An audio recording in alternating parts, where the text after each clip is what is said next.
मन के पार। मनुष्य अपने मन के साथ इतना जुड़ गया है कि उसे लगता है मैं ही मेरा मन हूं। मन खुश है तो मैं खुश हूं। मन दुखी है तो मैं दुखी हूं। मन डर रहा है तो मैं डर रहा हूं। मन कुछ चाहता है तो मुझे वह चाहिए। लेकिन अगर एक क्षण रुककर देखा जाए तो एक अद्भुत बात दिखाई देती है। मन को भी देखा जा सकता है, और जिसे देखा जा सकता है, क्या हम केवल वही है? यहीं से अष्टावक्र की दृष्टि हमें मन के पार ले जाना शुरू करती है। मन एक उपकरण है। मन बुरा नहीं है। मन बहुत उपयोगी है। वो योजना बनाता है, याद रखता है, गणना करता है, भविष्य की कल्पना करता है, समस्या का समाधान खोजता है। लेकिन समस्या तब शुरू होती है जब उपकरण ही मालिक बन जाता है। मन तुम्हारे लिए है, तुम मन के लिए नहीं। मन की आवाज को सत्य मत मानो। मन लगातार बोलता रहता है, ये अच्छा है, ये बुरा है, वो व्यक्ति मुझे पसंद नहीं करता, कल कुछ गलत होने वाला है, मैं सफल नहीं हो पाऊंगा। लेकिन हर विचार सत्य नहीं होता।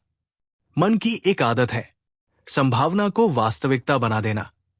इसलिए अगली बार मन कुछ कहे, तुरंत विश्वास मत करो। बस पूछो, क्या ये तथ्य है या केवल एक विचार? विचारों का आना स्वाभाविक है। कई लोग सोचते हैं ध्यान का मतलब विचारों को पूरी तरह रोक देना। लेकिन विचारों का आना मन का स्वभाव है। जैसे शरीर सांस लेता है, वैसे मन विचार पैदा करता है। इसलिए विचारों से लड़ना आवश्यक नहीं। विचार आया, देखो, विचार चला गया, जाने दो। तुम्हें हर विचार के पीछे चलने की जरूरत नहीं। मन को देखने वाला। अब एक गहरा प्रश्न। यदि तुम कह सकते हो मेरे मन में बहुत विचार चल रहे हैं, तो विचारों को जानने वाला कौन है? यदि तुम कह सकते हो आज मेरा मन बहुत परेशान है, तो परेशानी को जानने वाला कौन है? यहीं से साक्षी की झलक मिलती है। मन दिखाई दे रहा है और तुम उसे देख रहे हो। विचार और साक्षी। आकाश में बादल आते हैं। बादल आकाश को ढक सकते हैं, लेकिन आकाश बादल नहीं बन जाता। इसी तरह मन में विचार आते हैं, कभी चिंता के बादल, कभी क्रोध के बादल, कभी खुशी के बादल, कभी इच्छा के बादल। लेकिन चेतना उन विचारों की उपस्थिति को जानती है। विचार बदलते हैं, देखने की क्षमता बनी रहती है। मन भविष्य में रहता है। मन को भविष्य बहुत पसंद है। कल क्या होगा? अगर मैं असफल हो गया तो? अगर ये समस्या बढ़ गई तो? अगर मुझे वो नहीं मिला तो? लेकिन भविष्य अभी आया नहीं। हम भविष्य की कल्पना में वर्तमान की शांति खो देते हैं। इसलिए जब मन बहुत आगे भागे, सांस पर लौटो, अपने शरीर को महसूस करो और पूछो, इस क्षण वास्तव में क्या हो रहा है? मन अतीत में भी लौटता है। मन पुराने अनुभवों को बार बार दोहराता है। उसने ऐसा क्यों कहा? मैंने वो गलती क्यों की? काश मैंने ऐसा किया होता। लेकिन अतीत अब केवल स्मृति है। उससे सीखना उपयोगी है। उसे बार बार जीना आवश्यक नहीं। अतीत को देखो, लेकिन उसमें अपना घर मत बना लो। मन तुलना करता है। मन की एक और आदत है तुलना। वो मुझसे आगे है, मैं उससे बेहतर हूं। उसके पास ज्यादा है, मेरे पास कम है। उसका जीवन सुंदर है, मेरा जीवन कठिन है। तुलना कभी खत्म नहीं होती, क्योंकि हमेशा कोई तुमसे आगे होगा और हमेशा कोई पीछे। साक्षी तुलना को भी देखता है और पूछता है, मैं अपनी कीमत किसी दूसरे से क्यों तय कर रहा हूं? मन पहचान बनाता है। मन कहता है, मैं ऐसा व्यक्ति हूं, मैं बहुत गुस्सैल हूं, मैं कमजोर हूं, मैं बहुत बुद्धिमान हूं, मैं सफल हूं, मैं असफल हूं। लेकिन ये सभी बदलने वाली पहचानें हैं। आज जो तुम अपने बारे में मानते हो, वो कुछ वर्षों बाद बदल सकता है। तो फिर वास्तविक मैं कौन है? ये प्रश्न खुला छोड़ दो। मन की कहानी। एक छोटी सी घटना होती है। किसी ने तुम्हें जवाब नहीं दिया, बस इतना हुआ। लेकिन मन कहानी बना देता है। वो मुझे पसंद नहीं करता, उसने मुझे जानबूझकर नजरअंदाज किया, लोग मेरी कद्र नहीं करते।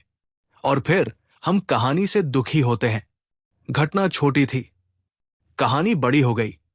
इसलिए हमेशा पूछो, वास्तव में हुआ क्या है? मन को बदलना या देखना? हम अक्सर मन को सुधारना चाहते हैं। मुझे सकारात्मक सोचना है, मुझे नकारात्मक विचार नहीं चाहिए। लेकिन यदि तुम हर नकारात्मक विचार से लड़ोगे तो तुम उसी विचार को ऊर्जा देते रहोगे। पहले उसे देखो, उसकी जड़ समझो, फिर आवश्यक हो तो विचार को बदलो। जागरूकता परिवर्तन से पहले आती है। मन और इच्छा। मन कहता है मुझे ये चाहिए, फिर कहता है जब तक ये नहीं मिलेगा मैं खुश नहीं होऊंगा। इच्छा पूरी हुई, कुछ समय खुशी, फिर नई इच्छा। इसलिए समस्या केवल इच्छा पूरी होने की नहीं, समस्या है इच्छा का अंतहीन चक्र। इच्छा को दबाना नहीं, उसे देखना है। मन और भय। भय भी मन की कहानी से जुड़ा हो सकता है। कुछ बुरा होने वाला है, लेकिन क्या वह अभी हो रहा है? कई बार नहीं। फिर भी शरीर प्रतिक्रिया करता है। दिल तेज धड़कता है, सांस बदलती है, तनाव बढ़ता है। ऐसे समय में मन की कहानी से थोड़ा पीछे हटो, सांस को महसूस करो और कहो, भय मौजूद है, लेकिन मैं भय को देख रहा हूं। मन को खाली करना जरूरी नहीं। मन को पूरी तरह खाली करने की कोशिश मत करो। खालीपन को लक्ष्य मत बनाओ। बस इतना सीखो, विचार आए, लेकिन तुम उसके पीछे तुरंत मत भागो। विचार जाए तो उसे पकड़कर मत बैठो। यही पर्याप्त है। धीरे धीरे विचारों के बीच की दूरी दिखाई देने लग सकती है और उस दूरी में शांति की झलक मिलती है। मौन क्या है? मौन केवल शब्दों का न होना नहीं। मन में हजार विचार चल रहे हों, फिर भी तुम उन्हें देख सकते हो। वहीं से एक अलग प्रकार का मौन जन्म ले सकता है। मौन का अर्थ ये नहीं कि मन कभी बोले ही नहीं। मौन का अर्थ है तुम हर आवाज के गुलाम न रहो। जीवन में मन के पार जाना। मन के पार जाने का अर्थ मन को नष्ट करना नहीं। मन का उपयोग करो। काम के लिए मन चाहिए, सीखने के लिए मन चाहिए, निर्णय के लिए मन चाहिए। लेकिन काम समाप्त होने के बाद मन को लगातार चलाते रहना आवश्यक नहीं। काम खत्म हो गया, लेकिन मन उसी समस्या को रात भर दोहराता रहे, यही अनावश्यक बोझ है। साक्षी भाव का अभ्यास। आज एक छोटा प्रयोग करें। जब मन में कोई मजबूत विचार आए, तुरंत ये न कहें ये मेरा विचार है, बस कहें एक विचार उठ रहा है। जब क्रोध आए, एक भावना उठ रही है। जब चिंता आए, चिंता दिखाई दे रही है। जब खुशी आए, खुशी अनुभव हो रही है। भाषा बदलते ही पहचान में एक दूरी आ सकती है। ध्यान की सरल विधि। रात को 5 से 10 मिनट शांत बैठिए। आंखें बंद करें, सांस को महसूस करें, फिर मन को स्वतंत्र छोड़ दें। कुछ भी रोकना नहीं है। जो आए उसे देखिए, फिर मन में धीरे से कहें यह भी दिखाई दे रहा है। विचार, यह भी दिखाई दे रहा है। भावना, यह भी दिखाई दे रही है। शरीर की संवेदना, यह भी दिखाई दे रही है। फिर प्रश्न भी छोड़ दें, बस जागरूक रहें। अंतिम संदेश। मन जीवन का दुश्मन नहीं है, लेकिन मन को अपना मालिक बना लेना एक बड़ा बंधन हो सकता है। मन सोचे, तुम देखो। मन डरे, तुम देखो। मन चाहे, तुम देखो। मन दुखी हो, तुम देखो। मन खुश हो, तुम देखो। धीरे धीरे तुम्हें अनुभव होने लगता है, मेरे भीतर विचार है, लेकिन मैं केवल विचार नहीं हूं। मेरे भीतर भावनाएं हैं, लेकिन मैं केवल भावनाएं नहीं हूं।